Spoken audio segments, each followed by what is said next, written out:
সবাই আল্লাহর কাছে শুকরিয়া আদায় করি যে আমরা আল্লাহ আমাদেরকে তৌফিক দান করছেন আমাদের এই ফার্স্ট যেভাবে অনাকাঙ্ক্ষিত হলেও আমরা এখানে প্রথমবারের মতো নামাজ পড়তে পারছি। সবাই আল্লাহর কাছে শুকরিয়া আদায় করি, সবাই বলি আমিন। এই মসজিদে এই পর্যন্ত যারা দান করে আসছেন সবাইকে আল্লাহ তাদের নিয়ত কবুল করুক, সবাই বলি আমিন আমিন। এবং বাকি যেই সময়টা আমরা এখনো আন্ডার মেইনটেনেন্সে আছি বা আন্ডার কনস্ট্রাকশনে আছি, কাজ চলমান অবস্থায় আছে, জানেন আসলে একটু শুরু থেকে বলি আমি প্রস্তুত ছিলাম না কোনোভাবেই এখানে জমা হবে। আমি আসি দেখি যে এখানে মোটামুটি গতকালকে থেকেই অনেকেই পয় পরিষ্কার করে যাচ্ছে মুরগি পোলাবেন সহকারে, আমি জানি না তো পয় পরিষ্কার করে রাখার পরে তা করছেন আলহামদুলিল্লাহ, অসুবিধা নাই। আমরা এদিক দিয়ে তাড়াতাড়ি যত পেরেশানি নিতেছি যেন তো যত দ্রুত সম্ভব আমরা গাঁথনি করে ফেলতে পারি। এর মধ্যে হঠাৎ করে কিছুক্ষণ আগের বৃষ্টি এই কয়েক মিনিটের মধ্যে সিদ্ধান্ত হয়ে গেছে যে আমরা অন্তত সাময়িকের সময় তো নইলেও আমরা একটু মসজিদে নামাজ পড়ব। এটা ছিল আমাদের এই মূলত হঠাৎ সিদ্ধান্ত। অ্যাকচুয়ালি কোনো পূর্ব পরিকল্পিত আমাদের কোনো বিষয় ছিল না আজকে আমরা এখানে জমা করবো, কিন্তু আল্লাহ পাকের পরিকল্পনা এটা আমরা জানতাম না যে আমরা আল্লাহ আমাদেরকে ফাইনালি আমাদের মসজিদে আমরা জমা করতে পারছি আজকে। তো আজকে একটু ধৈর্য ধরে বলবো, হয়তো 5-10 মিনিট কথা বলবো, কয়েকটা বিষয় একটু কথা আছে আমাদের ইয়ার পরে সাতটার পরে আর কোনো কথা হয়নি আমাদের। এই 1 মাস পরে আমরা আপনাদের কাছে কিছু কথা বলতে আসছি। প্রথমত হচ্ছে আমাদের জানেন সিঁড়ির ছাদের কাজ চলতেছে। সিঁড়ির ছাদটা না করলে আবার আরেকটা সমস্যা হইলো ওই দিক দিয়ে পানি ঢুকবে।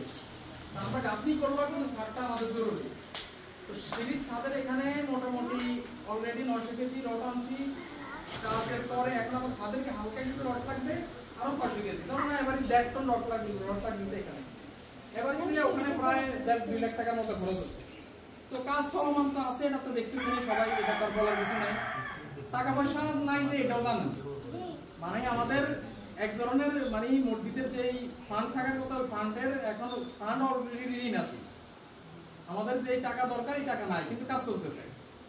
তো এখানে প্রথম কথা হচ্ছে যে আমাদের এখন এটা তো চলমানে, এখন যেহেতু আমরা মসজিদে অস্থায়ীভাবে হোক যেহেতু আন্ডার কনস্ট্রাকশনে আছে, কিন্তু আমাদেরকে তো যেহেতু এখন নামাজ পড়ার জন্য তাড়াহুড়া করে হইলো গাঁথনিটা করে ফেলতে হবে। এই গাঁথনির জন্য আমরা অলরেডি ফেসবুকে একটা ভিডিও দিচ্ছি আমাদের ইয়ের মধ্যে, গ্রুপের মধ্যে। আচ্ছা, ফেসবুক বলতে আমাদের ফেসবুকে সবাই না, মানে আমাদের বাড়িতে যারা যে গ্রুপে আছেন শুধু এনারাই দেখেন। আমরা অনেক সময় ফেসবুক মনে করি কি মানে পুরো বাংলাদেশ সবাই দেখে না। ফেসবুক মানে হচ্ছে আমাদের শুধু আমাদের একটা গ্রুপে যারা কয়েকজনে আছে বাড়ির, এরাই শুধু এই ভিডিওটা দেখে, ওখানেই ছাড়ি আমরা। যেহেতু প্রবাসে বেশিরভাগ আমাদের বাড়ির সবাই বেশিরভাগই তো যাক, মোটামুটি ওখানেও জানাইছি যে আমাদের প্রায় 20,000 প্লাস ইট লাগবে। বাইরের দেওয়াল এটা, এদিকে মহিলাদের এই পাশের যে দেওয়াল, তারপরে বারান্দার দেওয়াল, কিছু কিছু জায়গায় 10 ইঞ্চি গাঁথনি, কিছু কিছু জায়গায় 5 ইঞ্চি গাঁথনি। তো সব মিলে আমাদের মোটামুটি 20,000 প্লাস কম বেশি লাগতে পারে এটা। তারপরে আসেন গ্রিল লাগতে পারে, এরপরে গ্রিলের লগে থাই লাগতে পারে।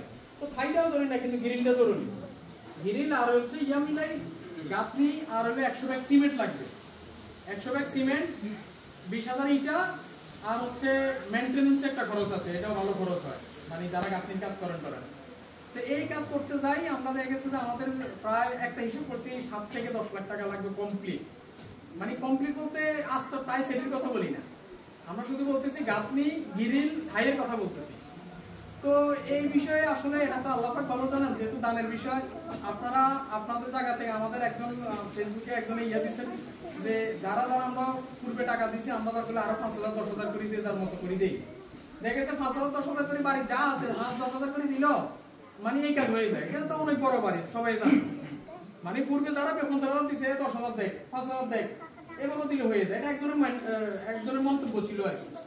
তো এইভাবে আপনারা এই বিষয়ে খেয়াল রাখবেন যে কি করা যায়। আমরা যেহেতু মসজিদে এই যে এগুলো জরুরি, যেমন কুকুর টুকুর ঢুকতে পারে, মানে যেহেতু একেবারে খোলা, এইভাবে তো আসলে নামাজ পড়া সম্ভব। অন্তত গাঁথনিটা করার পরে এরপর আমরা দরকার হলে কিছুদিন অপেক্ষা করব, কিছু সময় অপেক্ষা করব, এরপরে তো আস্তে আস্তে মোটামুটি ইয়ে হবে। মানে টাইলস টুইলস বা বিদ্যুতের কাজটা যেগুলো পরে করলাম আমরা আর কি, অন্তত গাঁথনিটা করে আমরা মসজিদে একটা আনুষ্ঠানিকভাবে ঢুকে যেতে পারি। এটা তো এখন অস্থায়ী। এই কথা বলবেন, এই কেউ কথা বলবেন। আচ্ছা যাই হোক, এখন এই বিষয়টা মানে দানের বিষয়টা বা এখন কি খরচ টরচ এই বিষয়গুলো একটু খেয়াল রাখবেন আপনারা সবাই। যেহেতু আপনাদের মসজিদ এই পুরা এটা শুধু পালের বাড়ি না, মানে এই মুসল্লি এখানে আমাদের আশেপাশে যতগুলো বাড়ি আছে সবাই কিন্তু এক সময় থেকে শুরু করে এখানকার মুসল্লি, মিজি বাড়ি বলেন, ওইদিকে কমলকান্দি, ওই যে সকল বাড়ি, এইদিকে সবাই কিন্তু পূর্ব থেকে এই মসজিদে মুসল্লি ছিল।